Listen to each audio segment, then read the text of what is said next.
Hi hello నేను మీ Veena. Welcome to Veena food and vlogs. ఈరోజు బెండకాయ పులుసు చేసి చూపిస్తానండి. అందుకు కావాల్సిన పదార్థాలు: బెండకాయలు 1/2 కేజీ బెండకాయలు తీసుకున్నానండి. నాటి బెండకాయలు కట్ చేసి పెట్టుకోవాలి. అలాగే వేరుశనగ పప్పులు, వేరుశనగలు పచ్చివి తీసుకున్నానండి. పచ్చివి లేదంటే ఎండువి వాటర్లో నానబెట్టుకోండి, 2 అవర్స్, చాలా బాగుంటుంది. చిన్న ఉల్లిపాయలు, కరివేపాకు, పచ్చిమిర్చి, కొత్తిమీర, అలాగే టమోటాలు, వెల్లుల్లిపాయలు తీసుకోవాలండి. అలాగే చింతపండు కొద్దిగా వాటర్లో నానబెట్టి పెట్టుకోవాలండి. తర్వాత స్టవ్ పైన ప్యాన్ పెట్టుకొని కొద్దిగా ఆయిల్ వేసుకొని బెండకాయలు బాగా రోస్ట్ చేసుకోవాలండి.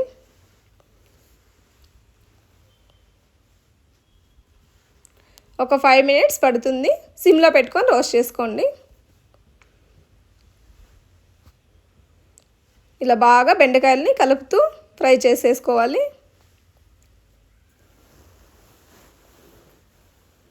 బెండకాయలు ఫ్రై అవ్వడమే కొద్దిగా లేట్ అవుతుంది. మిగతా ప్రాసెస్ చాలా తొందరగా అయిపోతుందండి. బెండకాయ పులుసు మనకు కావాల్సినప్పుడు 1/2 అవర్లో రెడీ చేసేసుకోవచ్చు. రోస్ట్ అయిపోయాయి కదా, ప్లేట్లోకి తీసేసుకుందాం.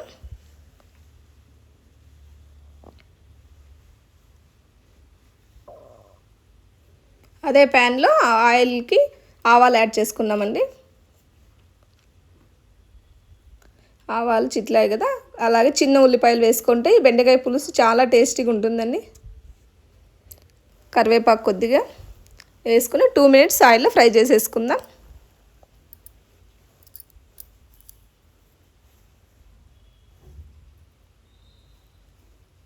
అలాగే పచ్చిమిర్చి ఒక 4-5 పచ్చిమిర్చి వేసుకోండి, బాగుంటుంది.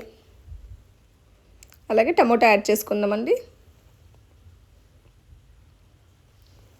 టమోటా కూడా 2 మినిట్స్ ఆయిల్లో ఫ్రై చేసేసుకోవాలి. తర్వాత బెండకాయలను వేసేసుకొని మొత్తాన్ని ఒకసారి ఫ్రై చేసేసుకుందామండి.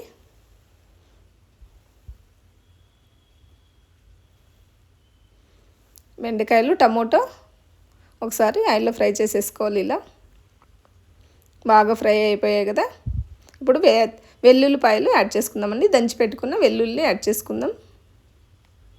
కచ్చా పచ్చిగా దంచుకోవాలండి. అలాగే పల్లీలు యాడ్ చేసుకోవాలి. పచ్చి పల్లీలు యాడ్ చేసుకున్నాను నేను. అన్నిటినీ ఒక 2 మినిట్స్ ఆయిల్లో బాగా ఫ్రై చేసేసుకోండి. ఇప్పుడు చింతపండు వేసుకున్నాము. అలాగే ధనియాల పొడి, పసుపు పొడి కొద్దిగా వేసుకోవాలండి.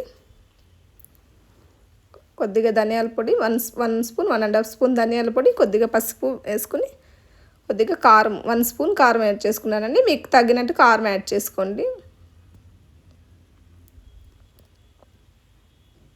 చింతపండు యాడ్ చేసేసుకుందామండి. తొక్క తీసేసి ఇలా చింతపండు గుజ్జు మాత్రం యాడ్ చేసుకోండి.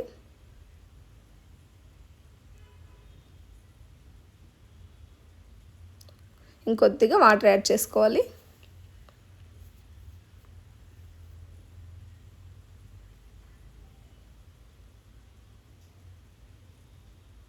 రుచికి తగినట్టు సాల్ట్ యాడ్ చేసుకుందాం. బాగా మిక్స్ చేసేసుకున్నాం. ఒక 5 to 10 మినిట్స్ బాగా ఉడికిన తర్వాత చూడండి, గ్రేవీ ఇలా వచ్చేసింది. రెడీ అయిపోయింది. బౌల్లోకి తీసేసుకుందాం. రైస్కి, చపాతీకి, రాగి ముద్దకి చాలా బాగుంటుందండి. మీరు కూడా ఒకసారి ట్రై చేయండి. చాలా తొందరగా అయిపోతుంది.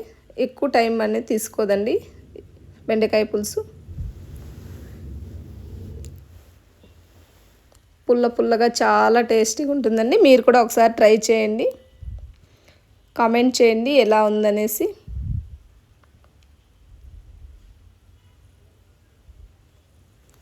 Thank you for watching.